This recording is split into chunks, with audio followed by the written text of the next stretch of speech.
Sushi cravings din ba ang mga anak mo? Grabe na mga bata ngayon, no? Kung makapag-crave, akala mo may sariling sweldo. Kaya imbis na pumunta kami sa resto, gagawa na lang ako ng simple, tipid, at masarap na version. Yung kanin pala nito guys, normal na bigas lang ang gamit ko dyan. Tapos sundin nyo lang yung paraan nyo kung paano kayo magsaing. Pero this time, kailangan may alat, asim at tamis ang rice. Mas tatagal din pala ang sushi natin dito kasi may suka. Alright, habang inaantay natin yung kanin, gagawa muna ako ng tamago. Lutuin nyo lang to sa mahinang apoy ha. Tapos nagprito lang ako dyan ng crab stick. Although pwede naman kainin ng hilaw yan, mas gusto ng mga anak ko yung luto.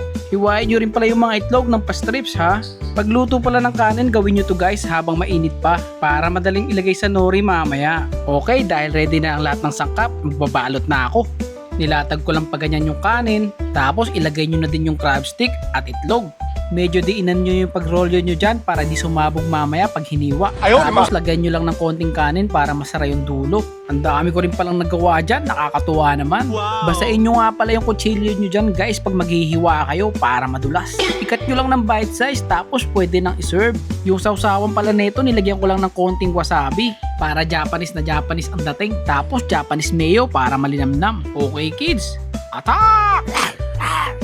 Salamat pala sa panonood.